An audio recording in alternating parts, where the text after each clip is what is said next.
with Thrive at Work. It's great to see you all as well as part of National Pensions Week, of course, this week in the UK. So my name's Adele. I'm going to be your host. I'm going to be taking you through today's webinar, and I'm going to be introducing you very shortly to one of our pension specialists, Mark. So what we're going to do today is hopefully enlighten and lift the topic of pensions and give you all some really valuable information around workplace pensions. As Laura mentioned, we are going to be recording the webinar, so if anybody would like the recording, please do let us know. Housekeeping, Laura's touched on, thank you, Laura, but if you could keep your microphones muted at all times, that would be great.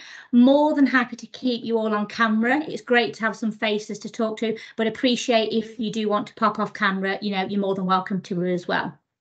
So as well as having Mark delivering and giving us some really in-depth information about workplace pensions and how you can further support your employees, we do have our other specialist, which is also another Mark, in the chat. So if you've got any questions, please feel free to pop them into the chat. Mark will be available in the chat to answer some quick fire questions, should we say. Any in-depth questions or anything like that you have, we may answer at the end because we are going to go through a Q&A session, but we'll also provide you with some information whereby you can reach out to us and ask us any further or any in-depth questions that you may have. So without further ado, I'm going to hand over to Mark, and I'm just going to ask Mark by introducing himself and what he does at Bravo Benefits around pensions and a little bit about Mark's experience. Brilliant. Thanks, Adele. Morning, everybody. Thanks for joining this morning. Hopefully, we'll be able to pass on some insight and wisdom into workplace pensions, first time for everything. So, as I said, I'm one of the senior consultants here at Bravo. My job is to guide our corporate clients of all sizes through the world of workplace pensions and insurances as well. I've been in the industry for just over 15 years. So I know it's difficult to believe looking at me, but just over 15 years I've been doing this job. I've worked with large corporates all the way down to SMEs, and also I've been working with employees through that time as well. So I think I've got quite a good insight as to how employees see workplace pensions and how they interact with their employers. So hopefully I'll be able to give a few pointers as we go through the session on how to improve that. Perfect. Thank you, Mark. So without further ado, we will get started. I'm going to throw a really, really interesting question at you, but I think one that a lot of people are thinking about at the moment, which is around recruitment and retention. I know in the UK, there are lots of organisations struggling around recruitment and retention. So with our first question then, so around the recruitment and retention piece, where and how do pensions fit in with this? So I think with retention of employees, I think pensions is certainly a factor. Once people are in a job, they want to know that they're getting good benefits, and the pension forms part of that. But actually, I think one of the more powerful parts of the pension aspect for retention purposes is actually taking a look at recruitment instead. So when you've got to bring people into the business, they're going to be looking at your benefits package, and we see a lot of employers struggle in that area when they're not giving generous pension contributions. We see this all the time, certainly with more senior hires as well. A lot of businesses that we speak to, they often are on the minimum contribution basis that you can get away with as an employer. It's called qualifying band earnings, and it means that not all of somebody's earnings are pensionable. So if you're going to bring in a new hire, certainly at a senior level, it's quite difficult to sell that to a new hire and get that person through the door on the basis that they are potentially going to be not quite as well looked after as some other employees in the industry. So qualifying band earnings basically means that you as a business only pay contributions on a certain part of somebody's salary. So between somewhere around 6,000 and 50,000 per year. Anything outside of that, the employee is not going to be getting any contributions from you as a company, and that can be quite a challenge to get people through the door at senior levels, because they fundamentally are not getting quite as much contributions as they may get from other businesses.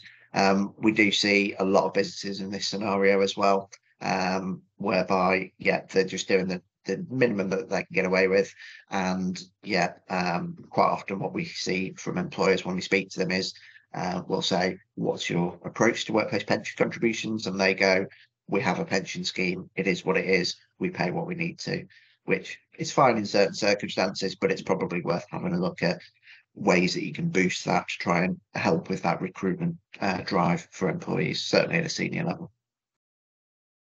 Perfect, thank you. So I guess for the purpose of today in the webinar, and there'll be people on here thinking, so how can we change that and what can we do to enhance it? My next question mark, if you can help us, would be what options are there for employers to enhance their contributions?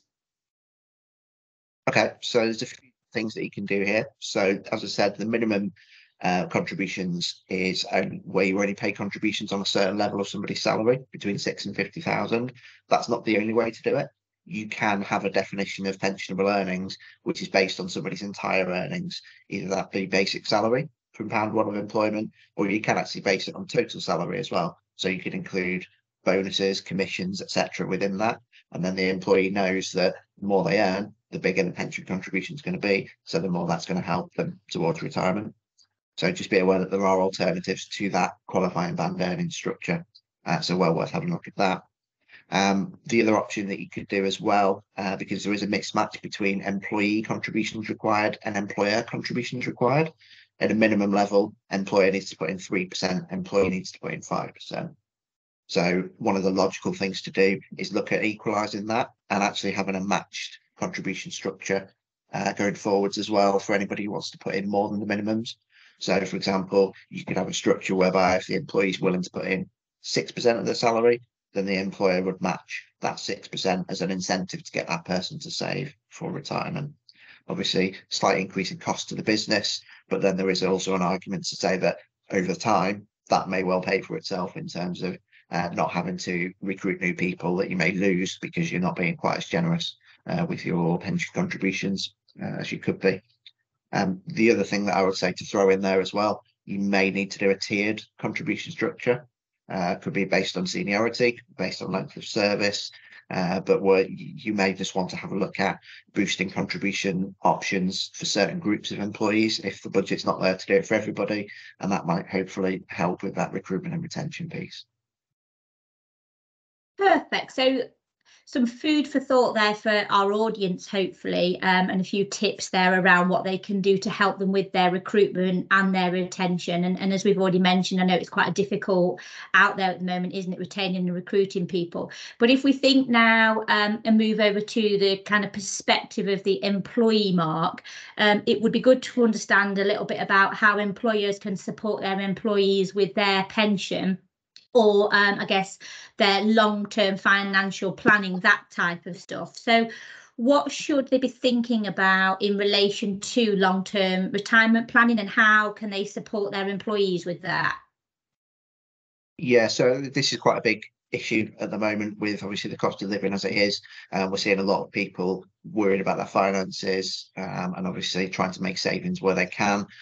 One obvious area of that is an employee's putting away a percentage of the salary each month or each week into the pension scheme, and employees are very tempted to go, well, actually, shall we just put that on pause for now because I need the money now to help with cost of living. So there is a bit of an issue in the industry at the minute with people doing just that, pausing their pension contributions and not really considering the long-term impact of what that might have. So there was a study that came out fairly recently by M&G Wealth, and they did crunch the numbers, and basically, and if somebody on the average salary in the UK, putting in the normal minimum contribution levels, if they pause their contributions for 3 years, in their 30s, that would actually impact on their final pension pot at retirement by reducing it by £22,000. So that's a huge impact at retirement point for somebody's income, whereby by comparison at the moment, the actual outgoing from somebody's wage is comparatively small compared to that. But obviously, because you've not invested it straight away, you're losing the compounding interest effect. So it makes a massive difference at retirement stage long term for the employees. So it's a constant battle to try and get people to look at the big picture and go, actually, at some point, you're going to have a moment of realization. It tends to be in the 40s or the 50s sometimes, where people go, not going to have quite as much income as I wanted in retirement. I need to sort this out. Often by that stage, it's a little bit too late, unless you can afford to put in huge catch-up contributions to get you to the point where you need to be for your income in retirement. So really, it's about communicating with the employees on an ongoing basis, making sure that they understand that retirement saving is something that everybody needs to do. It is important, and it is a partnership as well between the company and the employee. The company can only do so much. The company can't put in, huge contribution levels on their behalf to get them to where they need to be. The employees can buy in as well and understand that they need to take a bit of responsibility and work out where they need to be at retirement stage.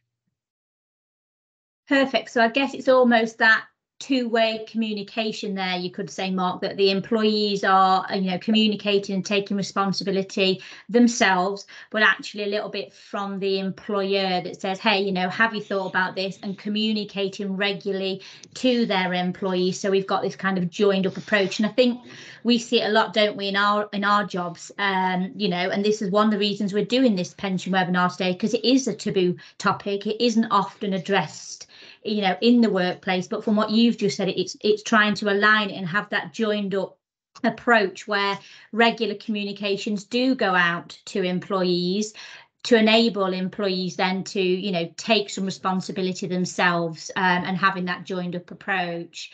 So if we think about employees, then what would you say that they need to do to help themselves with their retirement position, and what can employers do to aid that or help them with that? So for employees, I suppose the first thing they need to do is run some pension projections to work out what trajectory they're on with their retirement savings. So there's loads of online tools that people can use, plug in what they've already saved so far, what they save on a regular basis into the pension scheme, and that will project through at retirement age what that might give them as an income at retirement. Quite often that is quite a scary number the first time somebody does it, if they haven't really been engaged with pension before. But it's important that the quicker they do that, the quicker they can spot any problems and potentially solve those by boosting contributions or looking at other options for their retirement. So income projection tools are really valuable for employees. Obviously, everybody gets their annual statement once a year, which is fine. I would question how many people actually read that and actually digest in detail what that's going to mean for them at retirement stage. And the other thing to factor into that as well is the position with state pension as well. So a lot of employees know that they get a state pension. Do they know how much that's going to be? Have they checked the national insurance record to make sure they're going to get as much as they can? Some people will, a lot of people won't. So it's a case of going and doing those projections as well. It's really easy to find from gov.uk website. You can check your NI record, see if there's any gaps. And then once you start to factor in what you've saved personally plus the state pension, you start to get a pretty good idea of where you're going, what your trajectory is with your overall retirement planning. For the employers, I would say you need to be reminding employees on a regular basis to have these explorations and just see what they're working towards from a savings perspective. Well worth keeping those communications on a regular basis, keep them short and sweet, and regular nudges will hopefully give employees the nudge, for want of a better word, to actually go and do their planning properly and take responsibility for their income at retirement stage. Perfect, lovely. I think there you've kind of, I guess, knitted together as well, maybe what we answered in the first part of this question, which was around that communication piece and making sure it's two ways. And there's perhaps something there that people are now thinking, I could start a communication piece as early as this week by sending out, the tool you've just mentioned on the government website, to help people look at projections, or actually, did people know they can go here or go there, and you can share links and you can begin that communication piece as early as this week itself.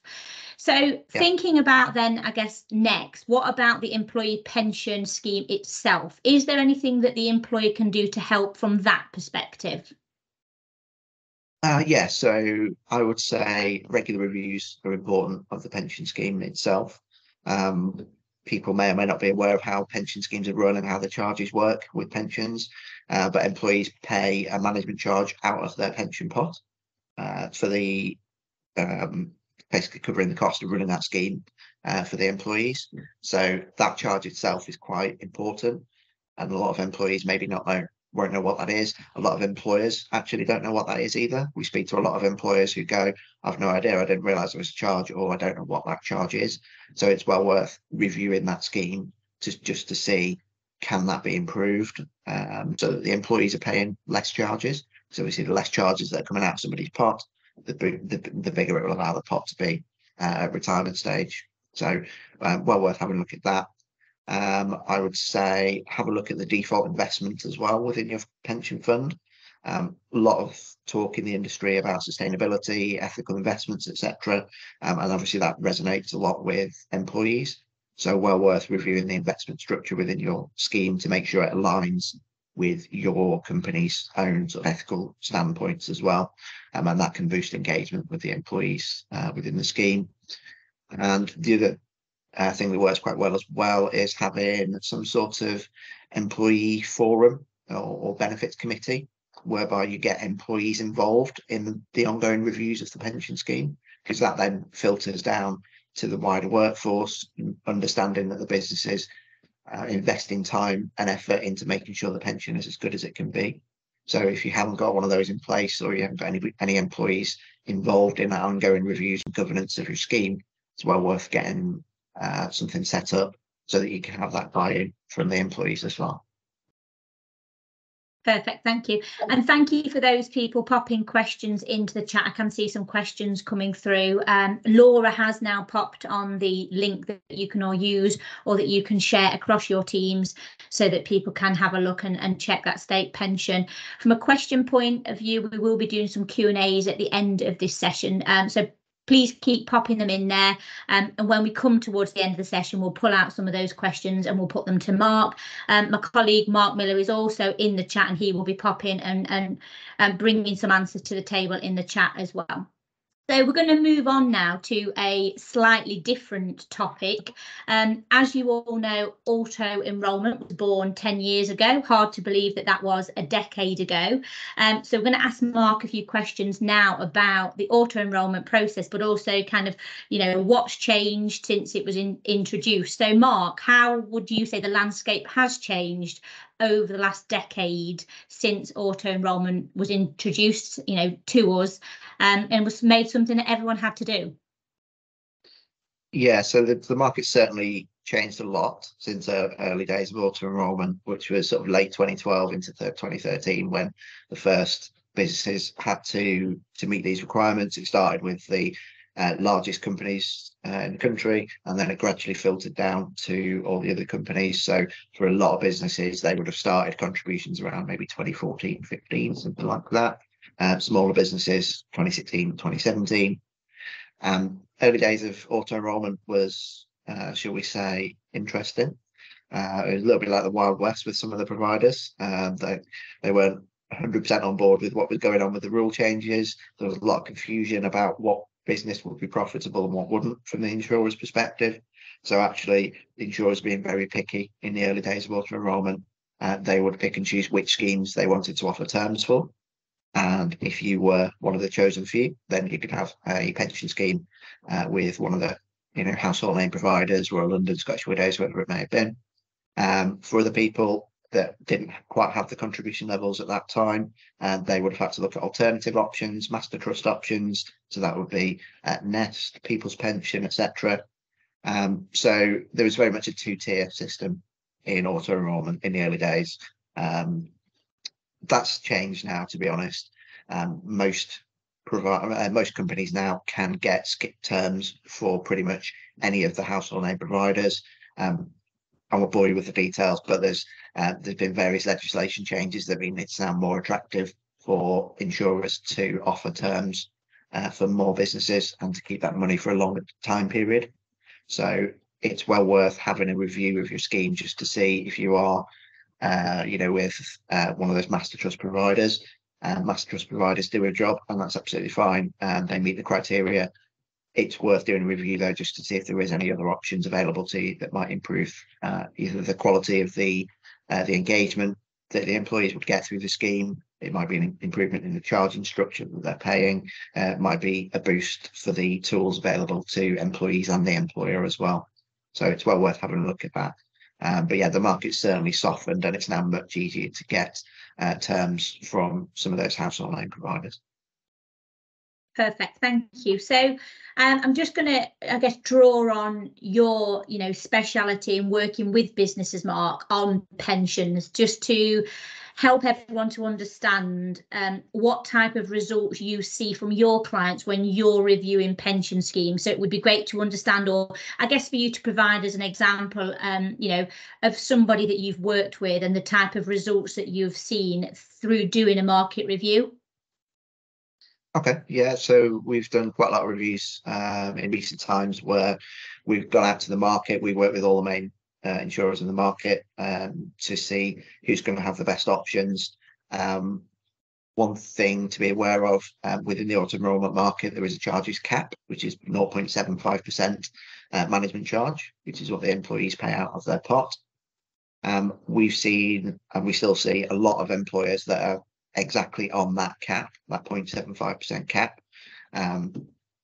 Government rules, in their infinite wisdom, they set these caps as a way of capping the highest level of charges. But ultimately, if you give a load of providers a charges cap, what are they going to do? They're all going to gravitate towards that charges cap. So schemes that have been in place for 6-7 years quite often will have a charge there or thereabouts, 0.75% management charge. Quite often as well, they will also have an employer charge. So, for example, one of the work examples that I prepped for this, we've got an employer, 50 employees. They pay £100 per month as an employer for the cost of running that scheme, and the employees also pay that 0.75% management charge out of the pot.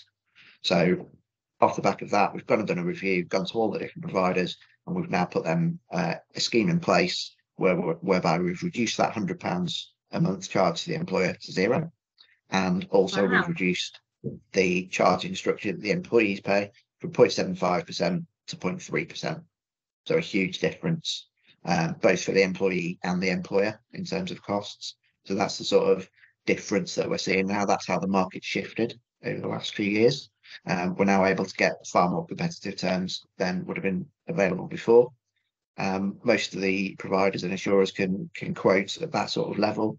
It just depends on the quality of the scheme, though. Obviously, we need to present details of your exact workforce to a provider. But once we do that, we'll see what terms come back. But usually, you'd expect to see pretty decent savings on both sides.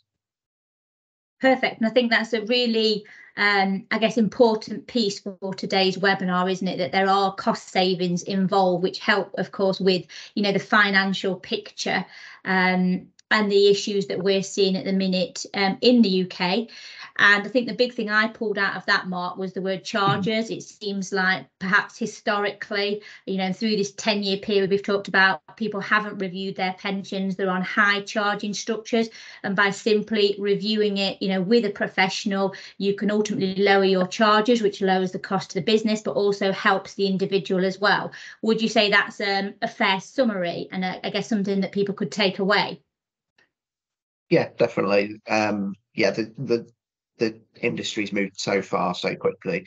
If you haven't looked at anything to do with your pension in the last 5-6 years or even longer, it's pretty much nailed on that there will be options available to you elsewhere that may represent an improvement in those terms. I mean, to put it in a bit of context, employer contributions are 3% of payroll equivalent. So that's a big spend for any organisation. To this day, we speak to so many employers who are happy to just let the pension scheme tick along, not review it, not even think about it. However, in every other aspect of the business, presumably something as big as 3% equivalent of your payroll, that's a significant spend for any business. You'd look at reviewing that on a regular basis and seeing if there's any better options. So the fact that pensions is slightly different is continually baffling to me. Yeah, absolutely. And I know that there are other ways in which you can save money or potential savings, Mark. So could you tell us a little bit about some of the other potential savings people could do, see used with their workplace pensions? I guess from an employer perspective. So we've got a lot of employers on the webinar today. Yeah, so there's a few different ways to make savings. Obviously, the first one is a review might reduce the charging structure for the employees. It might reduce the cost to the business from an employer charge, whatever that may be per month. And that's the direct cost savings. And there's indirect cost savings from boosting contributions as well. That's going to obviously help with recruitment and retention. So indirect cost savings to be made there. The big one though is salary sacrifice and pension contributions. A lot of businesses are not using salary sacrifice as a default option for their contributions, and that impacts on both sides for the employees and the employer. Salary sacrifice is the most tax efficient way of paying into a pension scheme in the UK, and it has upsides for employees and the employer. So the employer, great upside for them because people are sacrificing a small element of their salary into the pension scheme. It reduces employers' national insurance costs, and that generates a saving to the company. That saving can then be used for whatever the company wants it to. So whether that be recycling that into employees' pension pots to help them save, that's one way. It can create a budget to look at other benefits. So if you're looking at expanding, health and well-being or insurance covers for the employees, salary sacrifice can often generate a budget to do that. So it makes your discussions a lot easier when you go to the board to say, can I do this, these extra benefits? Here's how I'm going to pay for it by using salary sacrifice. So that's one upside of salary sacrifice. For the employees, the upside to them is that it's tax and national insurance efficient. So if they're paying the contributions through that method, effectively, they're going to save a bit on the tax and the national insurance, and it'll give them a slight increase in take-home pay. So there's obvious upsides on both sides to using salary sacrifice. With salary sacrifice as well, they've got the option of what they do with that saving that they've made to their net take-home pay. They can either put that into the pension scheme and boost savings that way, or they can just take the extra take-home pay in their pocket, knowing that they're using the most tax-efficient method of paying into a pension scheme. So upsides there as well. Anybody who's on a bonus structure as well, and commissions, bonuses, etc. Salary sacrifice also has the option of an employee asking to do a bonus sacrifice. So if they're going to get a bonus, they can put that straight into the pension scheme. And then obviously there's no tax or NI deductions from that. They make the maximum amount of saving into the pension scheme that they could do. And ultimately that pays dividends at retirement.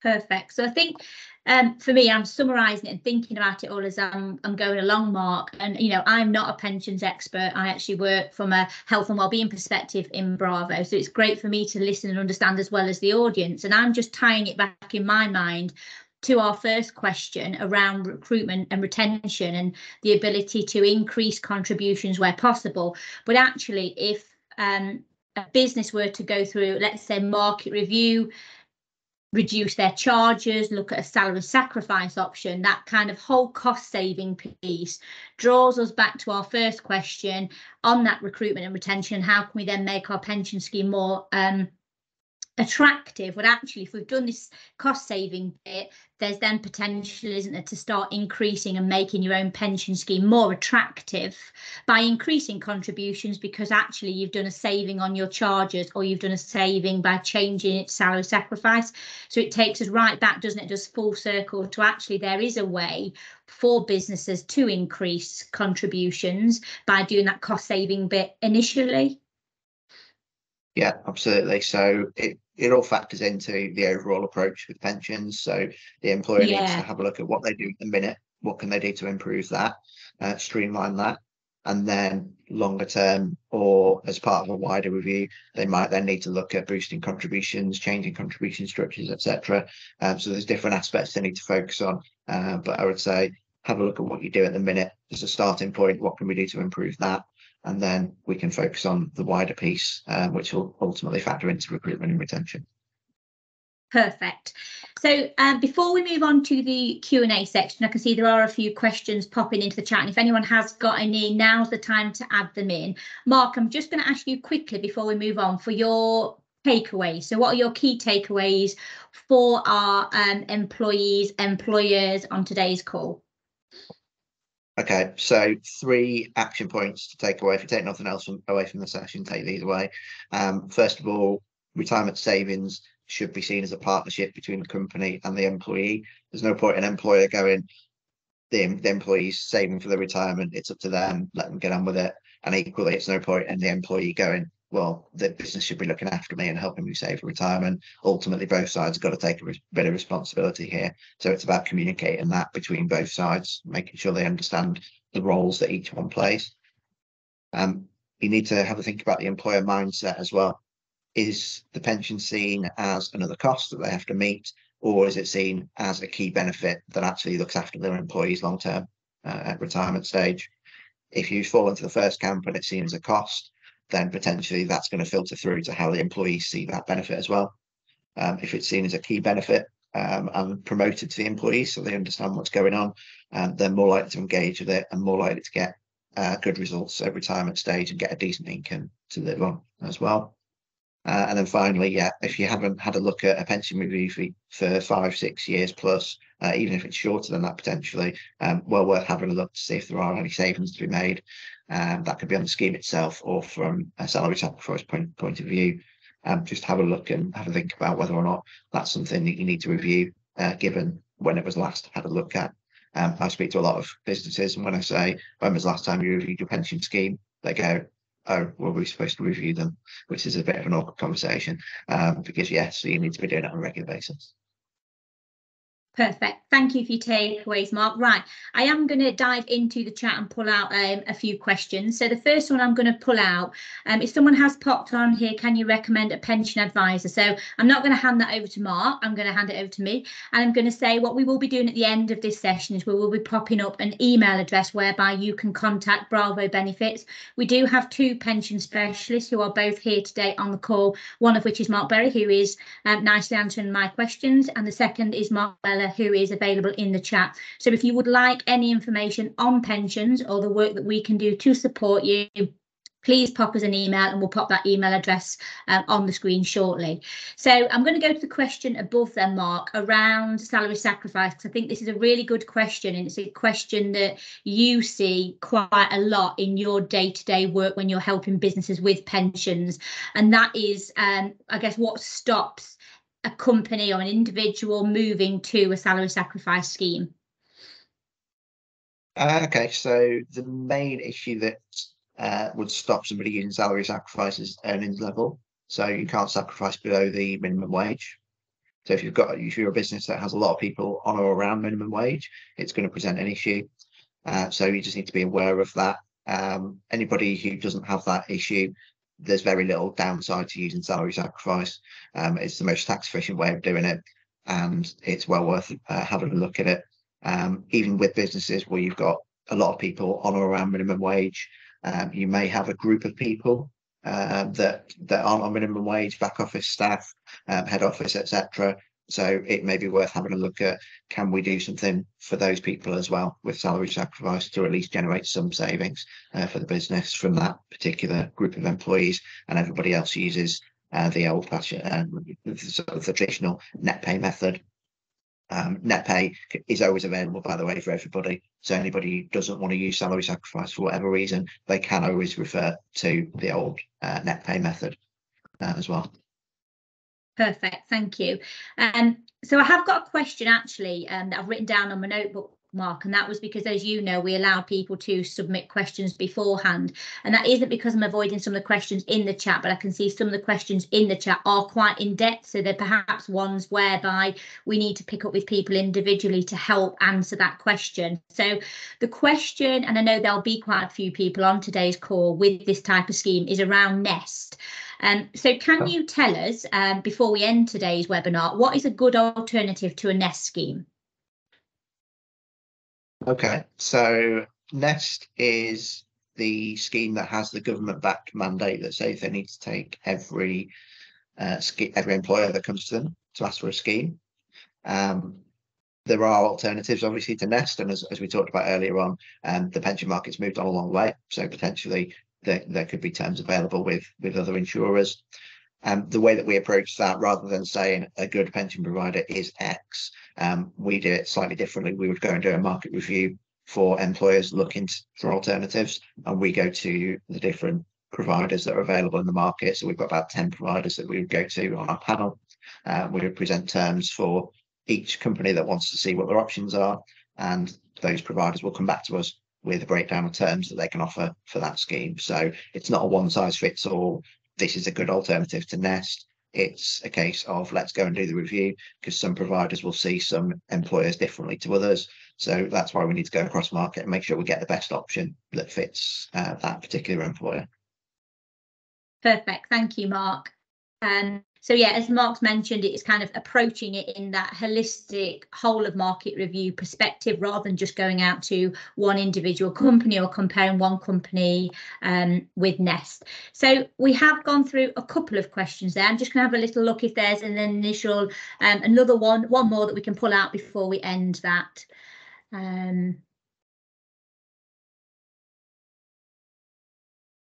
So there is one that mentions, I can see Michelle is supporting the discussion around salary sacrifice. And then we've also got a couple of questions around the costs for Bravo to actually do a review for the company. Do you want to just loosely answer that question, Mark? I think it's a good way to end. If, you know, is there anyone is thinking about reviewing their pension scheme now on perhaps what you would look at and how you would put something together for a client? Yeah, so what we'd look to do is we'd have an initial discussion with the client to find a bit about what they do at the minute, what kind of contribution levels that they're doing, how they manage it with the employees as well. What, as I say, what employer contributions, what employee contributions. We factor that all into the review process, and then we can then present terms for that particular employer to each provider in the market, and they will come back to us for the terms. Costs for pensions, everything is fee based, so we would need to work out what that fee would look like depending on the complexity of that particular project. So yeah, it would be a case of let's have a catch up really and find out how in depth that project is going to be, because a project with you know, an employer with 30 people with a single payroll, everybody on the same contributions, that's a project that looks very different to a business with 500 people that might have 6 different payrolls and 5 different contribution structures. So it's purely dependent on complexity of the project, and obviously we can give quotes for that on a ad hoc basis depending on that complexity. Perfect. Thank you, Mark. Thank you for everyone who has joined today's webinar. I hope you found it useful and there's been some key takeaways for you and for your organisation, and hopefully ways that you can start influencing your employees. On the screen, you will see that there is an information@Bravo benefits email address. If anybody has got any questions, anything we've not been able to answer specifically today in the chat, anyone would like to, you know, get together with one of the pension specialists, then please do pop us an email through to that email address, or you can also telephone us on the number below. If you are an existing Bravo client, I know we've got quite a few clients that have joined us today, please reach out to your consultant or to your client success manager, who also will be able to help point you in the right direction, answer any questions that you have, and link in with both our pension specialists. Of course, we're going to provide you with some information from the back of this webinar. Laura, as mentioned at the beginning, will send you over a feedback form. It would be great to get some feedback on today's session, and then what we'll be able to do is provide you with a summary and some content of some of the areas that Mark has talked through in today's session. Thank you ever so much for joining us. Mark, any last takeaways from you? I think you've all listened to me long enough now. But yeah, it's just a case of yeah, just have a think about what, you know, when did you last have a think about the pension scheme that you offer to employees? Be honest, is it something that's sort of taken a back seat for a little while? If it is, potentially, let's have a conversation and just see if there's particular areas we can look at to try and improve things for you. Perfect, lovely. Enjoy the rest of National Pension Week if you have got any other events planned. We hope to see you all again soon, and thank you for coming to our webinar.